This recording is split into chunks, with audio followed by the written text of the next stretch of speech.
Push that rock here with Simpson Math. Let's talk slice and dice. So here I have a function, and we're used to thinking about the integral from some lower limit to upper limit of integration of the function with respect to x. And we know that means the area under the curve, by which when we say area under the curve, we mean the area between the curve and the x-axis. So whatever this shaded area is here, it's represented by this definite integral here, and we know how to compute that given some f of x, as long as f of x isn't too challenging. Now what we're going to learn today is we're going to think about this as the base of some solid that's sitting on top of that. So this piece of paper is like a desk, and there's some solid sitting on top of the desk, and it's coming out of the paper. So maybe it's like this, this whiteout thing that I use because I write in pen. So, you know, it's sitting on the paper here. So obviously it wouldn't be the whole whiteout thing, maybe half of it. And it's got a volume, okay? And we can represent the base, so like maybe half of this thing. Picture half of this. We can picture we know the base area here. It's right there, okay?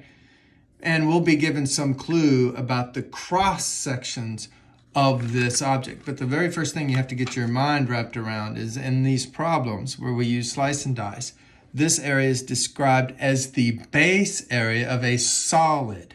So there's some solid sitting on top of it, and you're looking at the area of the base of that solid. So get your mind wrapped around that idea first. And then the next thing you have to get your head wrapped around is that we're going to slice up, because we're going to be told something about the cross sections of the solid. So we're going to chop it. Now we might chop it perpendicular to the y-axis or to the x-axis, but we're going to chop it, and we're going to know something about the cross sections. So what are cross sections? So here I have a jalapeno, and it's been cut, and there's a cross section. And what you have to imagine in these problems is that we're slicing it up, slice and dice, okay? And you know, notice I have all these cross sections, but when I put them back, stack them back up, if I put them in the same order, I don't know that I know what that order is, well, I have the jalapeno again, okay? So I can cut it all up. There it is, the volume's all separated. But if I put them all back together, I have the whole volume of the jalapeno again. Now, we're going to imagine these slices being infinitely thin, infinitely thin. So this is an infinitely thin razor edge, and I slice and slice and slice until I have an infinite number of two-dimensional slices. Well, that'd be impossible. It wouldn't be a slice anymore. It'd just be a plane. But, you know, two-dimensional, but if you think about it, two-dimensional objects are things we can't see, and they only exist in your head anyway. So that's what we're thinking about.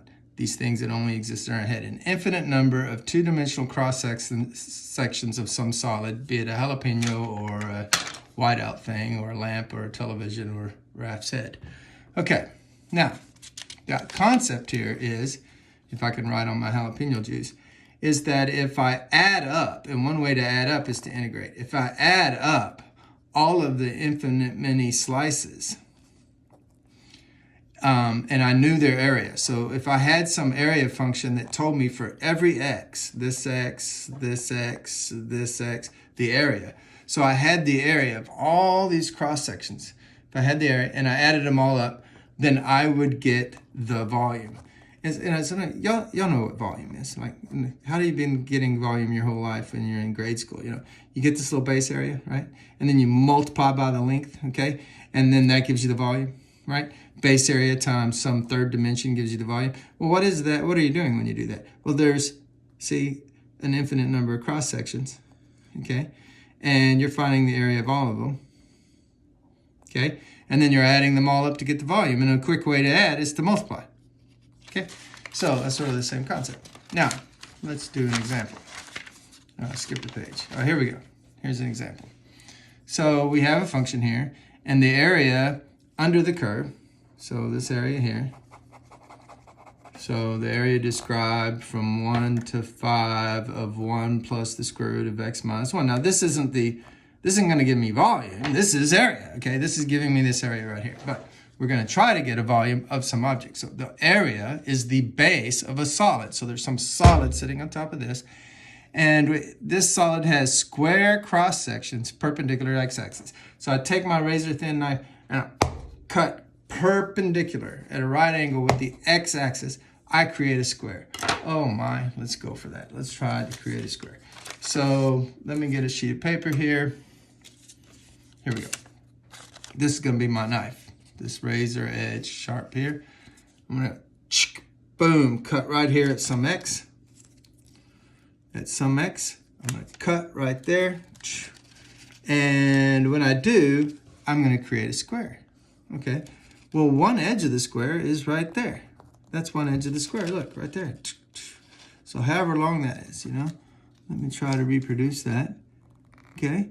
Okay, so I got some square. I'm just eyeballing it here. It looks something like that. So I come in and I cut. And what do I have? I have a cross section. And it's a square. Now, I know that this base is this distance here. What is the distance from the x-axis up to the curve? Well, it's the curve. So this base length is 1 plus the square root of x minus 1. And it's a square.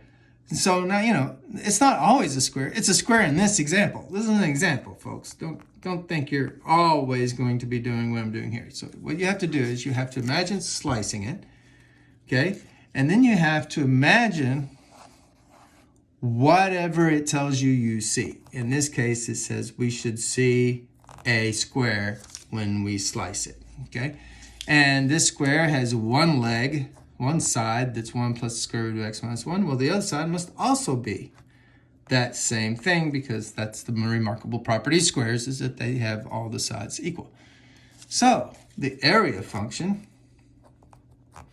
is 1 plus the square root of x minus 1 times itself because that's how you get the area of a square. You go length times width or side times side or side squared. So there's the area function. So the volume is the integration from 1 to 5 of all of those cross sections. Now, this is a rather boring integration problem, but I will stress that you need to square it out first. So we're going to get 1 plus 2 square roots of x minus 1, plus when I square this, I get x minus 1. And we're integrating from 1 to 5 with respect to x. Then you start simplifying. You see these 1's go away. You know. So then you bust it up. So you're integrating from 1 to 5 of 2 times the square root of x minus 1 with respect to x. And then from 1 to 5 of x with respect to x. And whatever you get when you're done with this is the volume. Now, don't get hung up on this particular formula, okay? First of all, this curve came from this curve, and the curve may be different. But second of all, and this is the key thing, your cross sections may be different. They may be rectangles, they may be trapezoids, they may be circles. Whatever they are, you have to figure out the area function. So the big challenge is figuring out the area function, okay? That's the big challenge. And then you stick the area function inside an integral over the relevant limits of integration. In this case, it was from 1 to 5, lower limit to upper limit. And you integrate, and that will be the volume. So the big challenge is finding that area function. Math made simple. Simpson.